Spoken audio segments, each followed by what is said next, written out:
With their deep dark eyes and gray-skinned bodies, they are pop culture's most familiar aliens, and they are known as the Greys. But what do we know about these presumed extraterrestrials?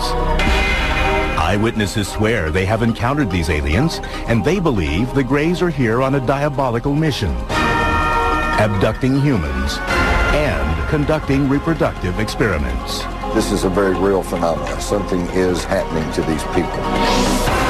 Who are they? Where are they from? And what do they want? Are they real? It's good to have an open mind, but not so open that your brains fall out. Next on UFO Files, the mystery of the Greys' agenda.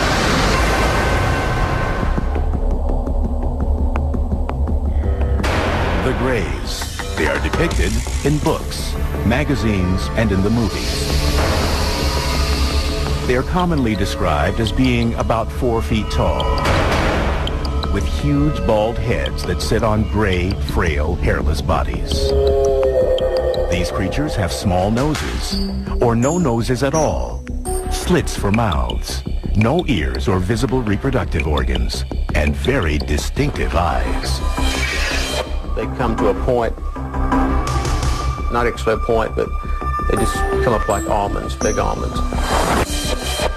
Almost a black, dark brown. They're dark. Those who maintain that extraterrestrials do exist often portray Greys as the bad guys of the alien world. The Greys, from what I know, are just like the worker bees.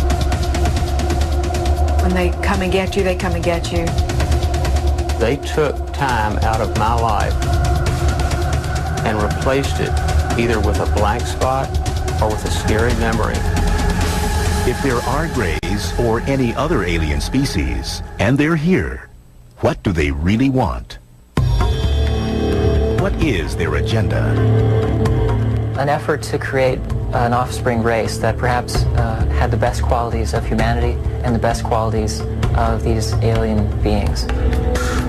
Many ufologists, people who routinely research alien sightings, claim that Greys have been visiting Earth for thousands of years. Records, they say, exist as petroglyphs, cave drawings, and prehistoric artwork. All around the world, we have these stories of beings coming from the heavens to Earth, star beings, whether it be the Hopi Indians in North America, all these, South American cultures, the Mayans, the Aztecs. All around the world, there are these stories of gods visiting ancient man. 6,000-year-old artifacts have been found in what was Samaria, modern-day Iraq. Interpreters of the carvings have said they depict servants or helpers of their gods. Many of the artifacts that they've left us resemble what we would call today a modern-day gray alien. Large bulbous head, large eyes, spindly limbs, very thin bodies. Historically, UFOs or aliens go largely unmentioned again until the dawn of the modern era. It is in the 20th century that the Greys' agenda begins to take shape.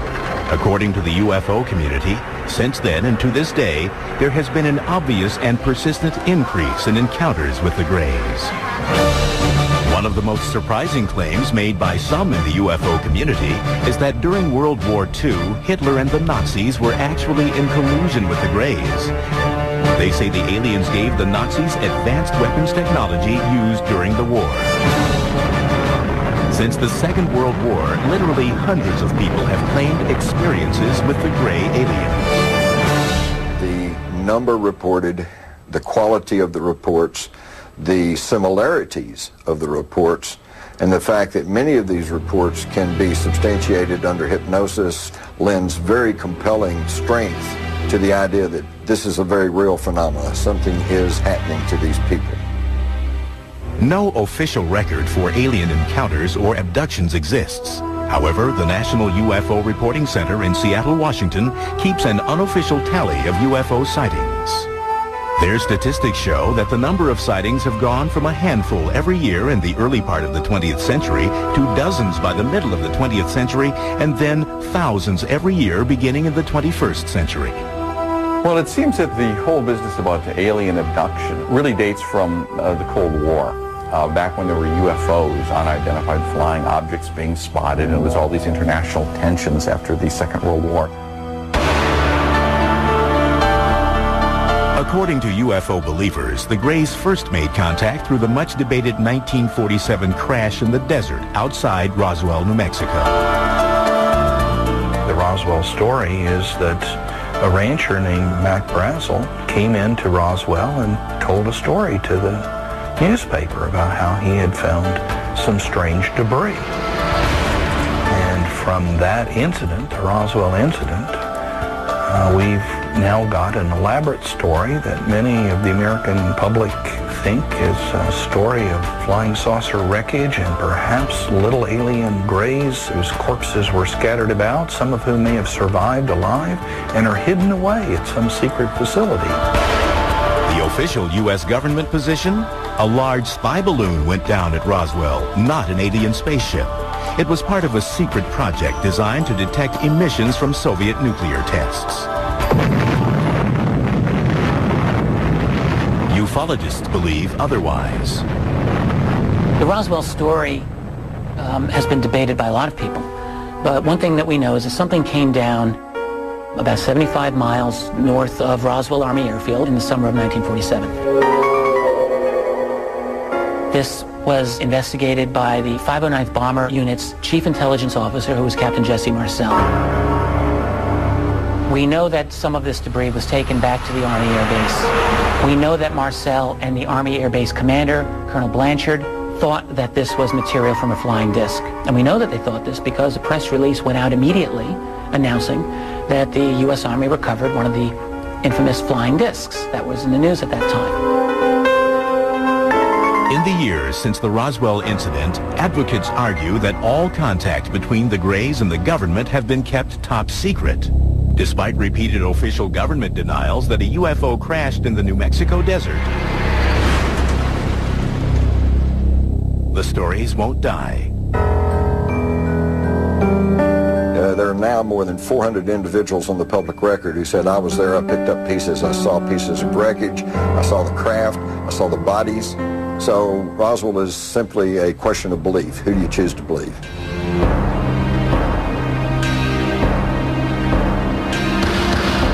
Fact or fiction? UFO sightings increased dramatically after the Roswell incident. In the 1950s, movie makers soon seized on these stories, and for the first time, alien creatures appeared invading Earth with an agenda, sometimes evil. Films like The Thing and Plan 9 from Outer Space tapped into the public's fascination and fears of UFOs. The Day the Earth Stood Still warned of terrible consequences if Earth did not press forward into space as a friendly partner. Stories of abduction by an alien race called the Greys soon followed. It was only really until the 1960s that people began to believe that they were actually being abducted themselves by beings from other planets. In 1961, a New Hampshire couple became the first people in history to officially report being abducted by the Greys. The Betty and Barney Hill story, of course, is one of the abduction experiences that kind of kicked off the whole abduction phenomenon.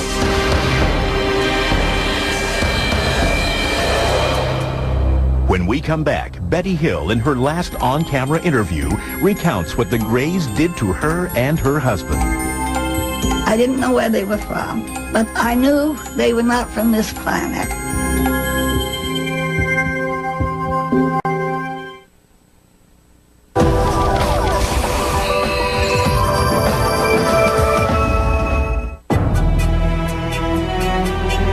The case of Betty and Barney Hill remains the seminal alien abduction tale. It stands as the first ever recorded encounter with the Greys, the most popularly noted alien species said to visit the Earth. It allegedly occurred near Portsmouth, New Hampshire on September 19, 1961. To this day, skeptics cannot dispute every detail of the story. Believers see the Hills incident as the defining moment in gray history, when the nation and the world awoke to the troubling phenomenon of alien abduction. In her last on-camera interview, the late Betty Hill shared her experience.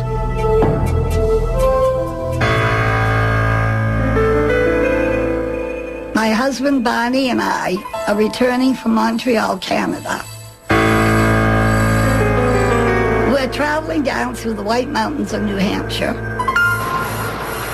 when we suddenly spot what we thought was a new star in the sky. And as we watched this, it changed direction and came in towards us. Barney pulled over, grabbed a pair of binoculars, and stepped out of the car to get a closer look at the menacing flying object. Betty Hill's niece, Kathy Martin, was a teenager when this incident occurred. At that time, through the binoculars, he saw the leader, what he called the leader, and crew members. There were people looking down at him. And as he's watching, it began to descend.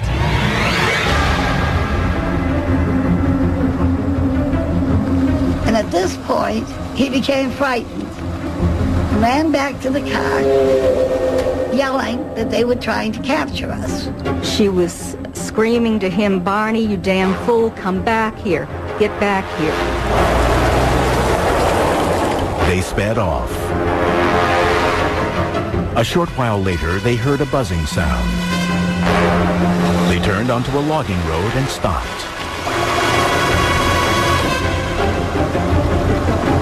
There was a roadblock, and there were people in the road. The people approached the car, and they realized at that point that they were not human, that they were the people that Barney had seen in the UFO. This is where their memory lapsed. The next thing they fully consciously remembered was they were driving down the highway again, and they proceeded home. When the Hills noticed the time, they realized that about 2 hours had elapsed that neither of them could account for. That was just the beginning of a mystery that would soon unravel. For nearly 2 years after their experience, the Hills had troubling nightmares. They went to several medical specialists and eventually were referred to Dr. Benjamin Simon, a highly respected Boston psychiatrist and neurologist with an extensive background in hypnotic therapy. Dr. Simon told us these UFO people had caused us to have amnesia. And Dr. Simon removed the amnesia so that we could remember clearly all that had happened. They took us on board the craft, their craft, and we were taken into separate rooms. They were very human looking. They had 2 arms, 2 legs. The only difference basically were the facial features. The noses were very, very small. Almost no nose. Small lips, small nose. They examined my eyes, ears, nose, throat, skin, hair, and all. And then I was put on a table where they scraped my skin in an attempt to find out if our skin was alike or different. Hill says an alien conducted sexual experiments on them. They took semen from Barney. Betty may have had eggs extracted. He tried to insert a needle-like instrument in my navel, which caused pain, so he stopped doing it. And I was grateful for that. Years later, Betty Hill produced the first alleged eyewitness depiction of the Greys since ancient drawings and carvings. They portrayed the alien leader, who showed her a tantalizing clue to indicate where they came from. I asked him where he was from, and he showed me a star map.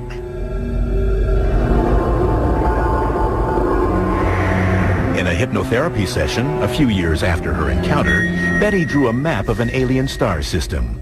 At the time, experts could not identify it. But then, in 1966, Marjorie Fish, an enterprising ufologist and amateur astronomer, became fascinated by Betty Hill's star map. Fish spent the next 7 years examining the map and constructing models, trying to match it to a known star system. It was only later, when a new star was discovered,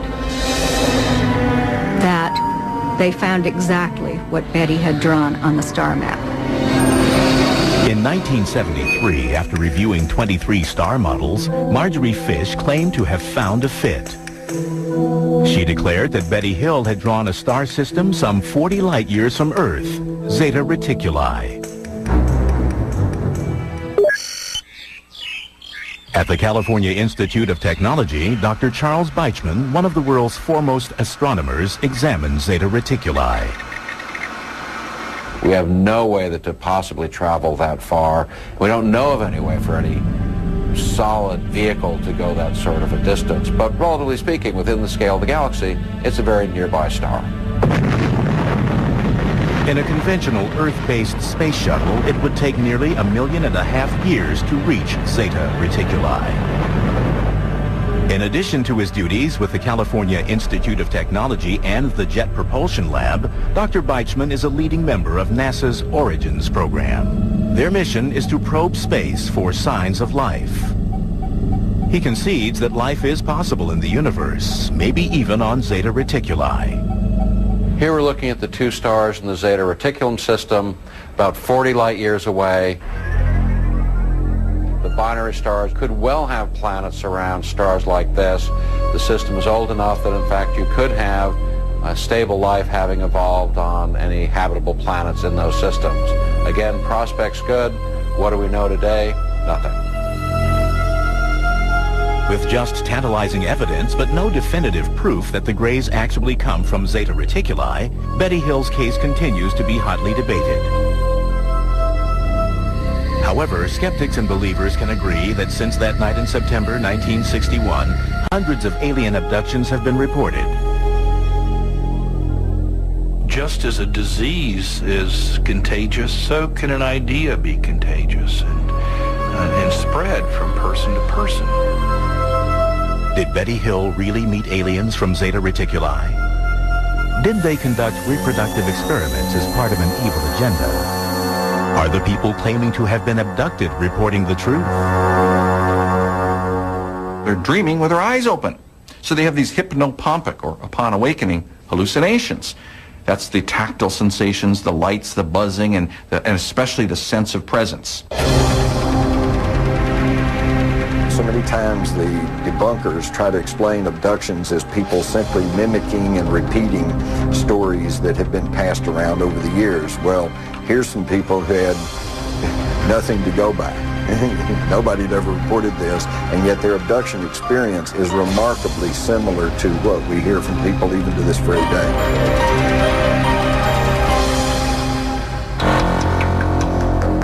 When UFO Files returns, charges that the U.S. government is conspiring to keep the true nature of the Greys' agenda from the public.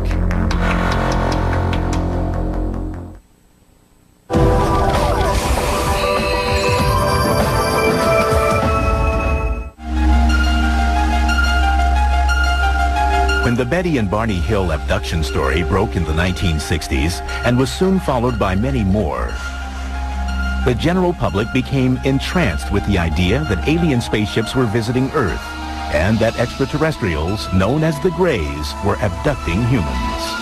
But in 1969, the U.S. Air Force dismissed the accounts in an investigation codenamed Project Blue Book. The report concluded UFOs constituted no direct threat to the United States, and reports of unidentified flying objects were the result of a mild form of mass hysteria, or, quote, war nerves. hoaxers, publicity seekers, psychopathological persons, and the misidentification of various conventional objects. There is nothing in the records which would indicate that we have been visited by any advanced civilization. With that, the U.S. Air Force declared the case closed. However, ufologists were not swayed by Project Blue Book then, and many still believe that the U.S. government has been involved in a cover-up of cosmic proportions since the Roswell case. It really has to be said that Blue Book was nothing more than a PR effort by the Air Force to explain away UFO phenomenon. I think early on in the 40s and 50s when they began to learn, they meaning the government, that UFOs, extraterrestrials, were probably a reality. I think it scared them to death because, number one, they feared public panic, disruption of the social systems, religious systems, and they were loath to admit that they could not control the skies over the nation.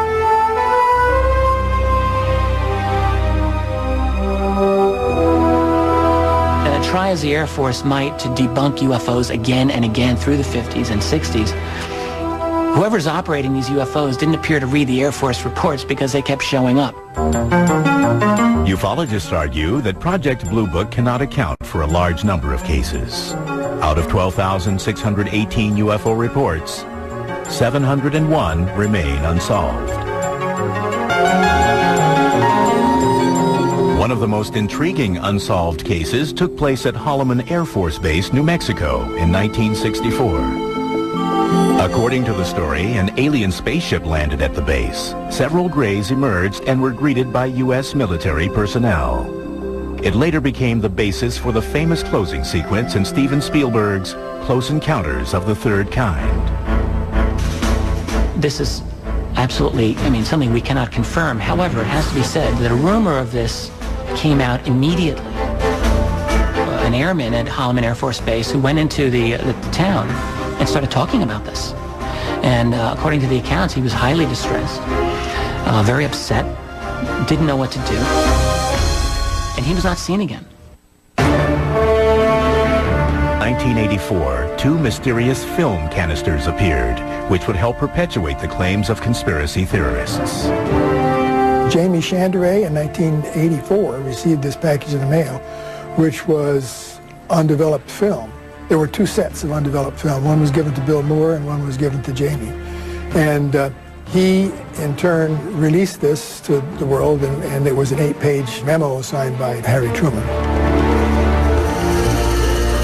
Known as the Majestic 12 or MJ-12 documents, they suggested that on July 9, 1947, President Harry S. Truman appointed 12 high-ranking military and national security personnel and authorized them to conduct a covert mission, a top-secret research and development intelligence operation responsible directly and only to the President of the United States.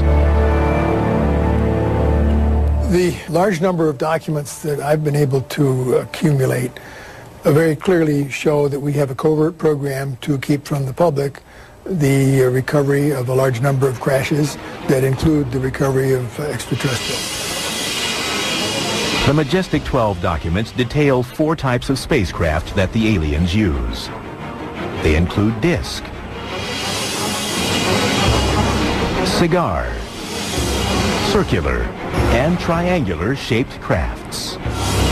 But most intriguingly of all, within the pages of the MJ-12 documents, there is, for the first time in history, acknowledgement of alien beings that are known as the Greys. In these official-looking papers, they are called Extraterrestrial Biological Entities, EBEs. There was a special operations manual called Extraterrestrial Entities and Technology, Recovery and Disposal. And in that manual, there was a 1-page description of 2 different types of extraterrestrial biological entities. EBE Type 1 is said to be, quote, humanoid and might be mistaken for human beings. They are bipedal, 5 to 5 feet 4 inches in height, and weigh 80 to 100 pounds. Cranium is somewhat larger and more rounded. The eyes are small, wide set, almond-shaped. EBE Type 2 is said to be, quote, 3 feet 5 inches to 4 feet 2 inches and weighs 25 to 50 pounds. Skeptics, however, claim that the MJ-12 documents are an elaborate hoax. These were bogus. These were dummied up documents somebody made using an old typewriter and finding a signature off of a genuine Truman document and cutting and pasting and re-photocopying. And they're obvious and provable forgeries and fakes. If these are faked, it is what you call an inside job, and that is a government job. Someone who had access to information that was restricted at the very least. Even more mysterious papers emerged in the 1980s with riveting new details about the Greys. The Dulce papers, perhaps, were the most sensational. Released in 1987, they allege that the U.S. government is actually in collusion with the Greys in exchange for highly advanced technology. These unsubstantiated documents allege there is an underground facility somewhere in the New Mexico desert where the Greys are secretly enacting their evil agenda. They're using us for breeding because they have fertility problems. We don't know how they reproduce. We know they don't have genitals. Those who subscribe to this theory say the Greys abduct young, pregnant women. Then within the first 3 months, first trimester, the pregnancy spontaneously just terminates. There's no bleeding, there's no spontaneous abortion, there's no regular abortion, there's none of that, and all of a sudden, it stops. Believers say the extraterrestrials extract the unborn child from the victims and use them for their alien-human hybrid program. These fetuses, if you will, are somehow kept by the ETs in usually these tanks, we call them. They're kept in fluid, and then they're somehow raised to be adults. The release of these and other documents, coupled with new sightings, fueled the public's appetite for more information. People alerted to the phenomenon looked to the skies for signs of mysterious crafts and beings from an alien planet. There's no question that the UFO research field really exploded during the 1980s. It's an amazing phenomenon. You have, for the first time, widespread discussion of abductions. At the same time, the UFO phenomenon became a major part of U.S. popular culture, world popular culture at that time. It is very much debatable, but some say the term gray was first used in the 1980s to describe the extraterrestrials that are abducting humans and conducting reproductive experiments. The term itself, gray, used to describe these beings, seems to have become more common by the early and mid-1980s. I don't believe that it was common before that period of time. But do the Greys actually exist, or are they, in reality, a product of pop culture? The question arises, what happened, and to what extent does life imitate art, or the reverse? It's hard to unsort some of this mess. It's my belief that there is a true core of reality to the UFO phenomenon. Ufologists insist that the Earth may be in the midst of a diabolical invasion of Greys. When we come back, we uncover the true horror of the Greys' agenda. They have an ongoing breeding program. I was about 8 weeks pregnant. Then it was just gone.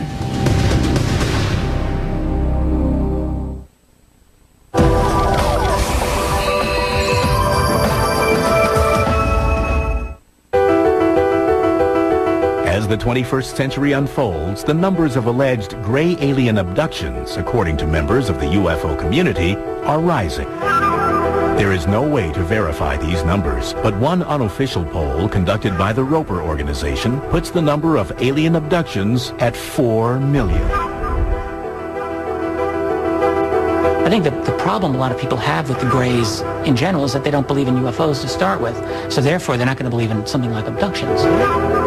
But if you were to acknowledge the reality of UFOs as something non-human, suddenly the reality of something like Greys is not all that outrageous, it seems to me.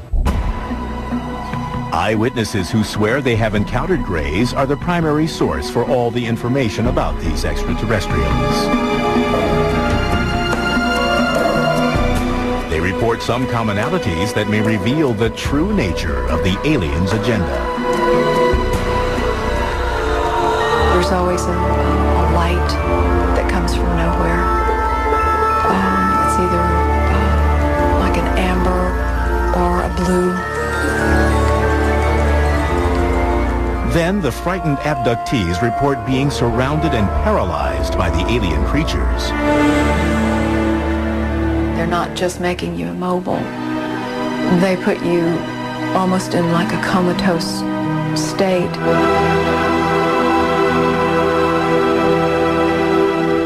I've had occasions where I've been able to communicate with them to an extent which is a mixture of them speaking in a sense that seems to be telepathic.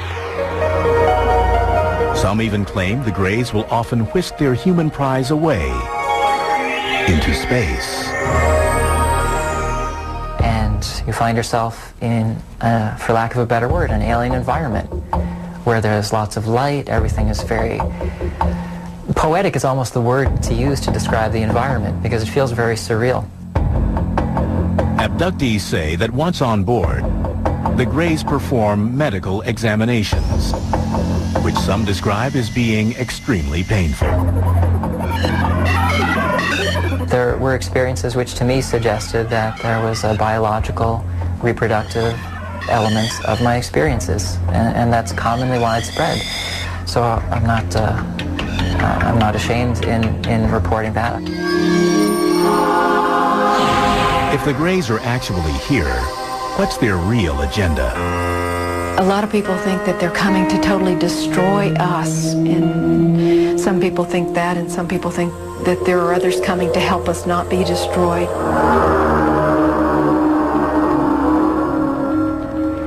Hypnotherapist and self-proclaimed alien hunter Daryl Sims has been studying the abduction phenomenon for more than 30 years and believes he has uncovered the Greys' true mission. He specializes in recovering repressed traumatic memories from people who claim to have been abducted by aliens. One of the things you would do in the beginning with these people is to relax them completely, and the tone of my voice changes totally. Just focus on the sound of my voice. You'll find the sound of my voice causing your eyes to get heavier. The sound of my voice will comfort you. It'll protect you. And it's okay for you to relax completely. One of his clients, Donna Lee, is the president of the Houston UFO Network. She believes she has been abducted many times by the Greys. In the course of hypnotherapy sessions with Daryl Sims, she has recalled numerous terrifying encounters. She even believes the Greys took her unborn child. I never had anything involved that would have been a miscarriage. I was about 8 weeks pregnant. Then it was just gone. I mean, I did not have the bleeding that's involved. Nothing. In a later regression session, Lee recalled being in a brightly lit, sterile room. They brought a young girl into the room and left her there with me. And she was a hybrid, what we consider a hybrid, although she looked a lot like me. Her hair was, she had really bad hair though, but she looked a lot like me. And she was about the age that my child would have been at that point. Lee claims the hybrid child was about 9 years old.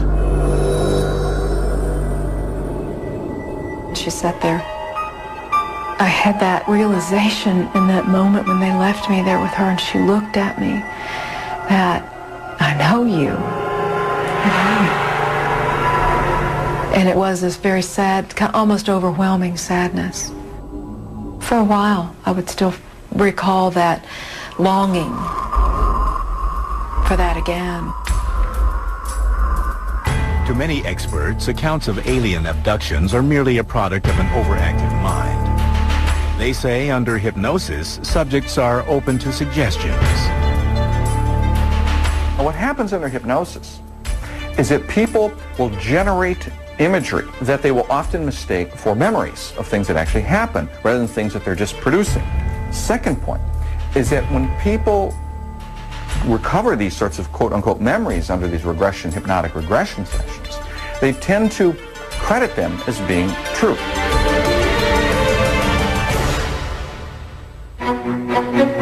When we return, the results of a Harvard University study conducted by a team of psychologists surprises skeptics, angers believers, and sparks a controversial debate.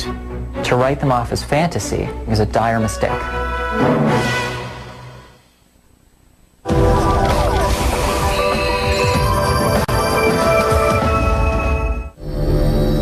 Are the earnest memories of abductees real or imagined? They come in without permission. They touch your body. They take your children. You want to scream, but I mean, my mouth is open and nothing has come out. It's paralysis, but walking paralysis.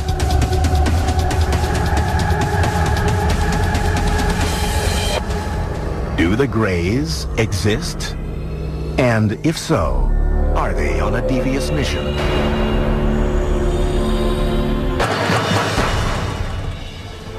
In 2003, a team of psychologists from Harvard University believe they found the answer. Led by Dr. Richard J. McNally, they conducted a unique experiment to measure the physiological responses, like heart rate and perspiration levels, of various types of trauma victims. We wanted to see whether people who've recovered memories of space alien abduction would show the same reactions, post-traumatic-like reactions, as do real trauma patients. Our research group has been studying people with recovered memories of traumatic events. And one of the big challenges that we've had is distinguishing between those individuals who've recovered memories of, for example, childhood sexual abuse, or actually genuine memories, versus memories that were perhaps false memories. Dr. Scott Orr directed the lab tests.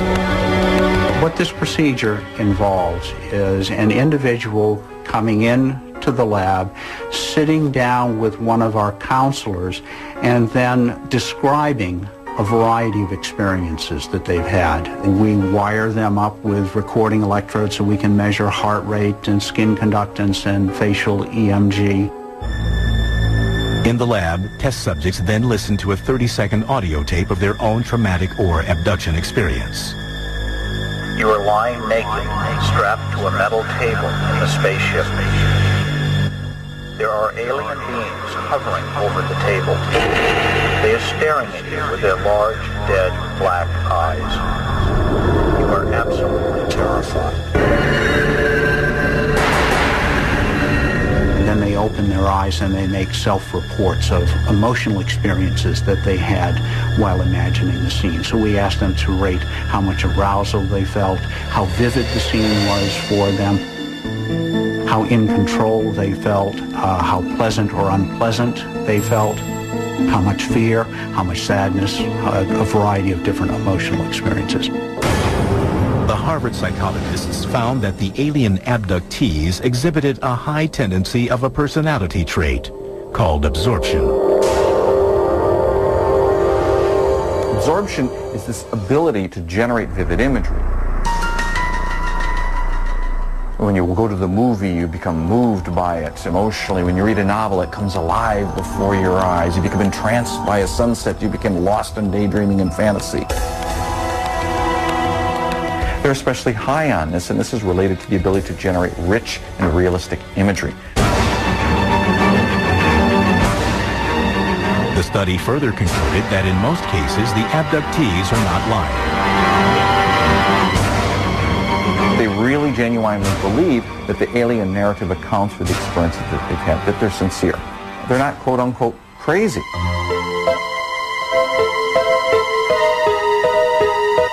Now, these particular events are sleep paralysis episodes. These things are really normal events. They don't indicate pathology. But what happens during rapid eye movement sleep, REM sleep, the stage of sleep when we do most of our dreaming, we're entirely paralyzed. When you combine all of these things together, you have yourself a space alien abductee. However, a former McNally test subject believes the Harvard study is fatally flawed. It might be that alien encounters do involve an altered state of consciousness, but to write them off as fantasy, I think, is a dire mistake, and that's where he goes wrong. I myself have had sleep paralysis. I know that the sensations are superficially similar to that of alien contact. Although there are similarities, it doesn't go far enough to account for it. But if Boucher and his fellow abductees are right, and the Greys really do exist, then they must come to Earth from somewhere. If not from Zeta Reticuli, then where? It's a 2,500-year-old question, goes back to the ancient Greeks who asked, is there life beyond the Earth? And now we're bringing the tools of 21st century science and technology to answer what simply is a very old question. There ought to be 1, 10, 100, or 1 million intelligent civilizations out there for us to be talking with. People who claim to have been abducted believe that intelligent alien life forms not only exist, but are already here. And they have crossed the cosmos with a purpose. I think the Greys' agenda is to make a better future for their children. I think it's that simple. And I think that part of that agenda entails also ensuring that humanity is also going to continue. I think it's a mutually beneficial agenda. Psychologists maintain, however, that the alien phenomenon is a product of overactive imaginations. The Greys, in my view, are in fact hypnopompic visual hallucinations that occur when people are arising out of a sleep paralysis episode. And their purpose for coming to Earth? They don't have one. They're hallucinations. It's good to have an open mind, but not so open that your brains fall out. Is the Greys' agenda real or imagined? Alien abduction, fact or fiction? It's still a mystery, just like most abductions. They're never going to tell you why they're here, or who they are, or why they do what they do. Is it possible that ETs exist? I think they're here, and they've been here for a long time.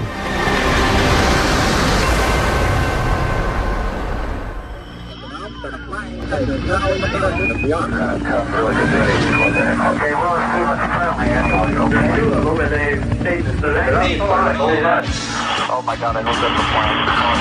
Please be a plane. What the hell was that? Midway across the Hercules,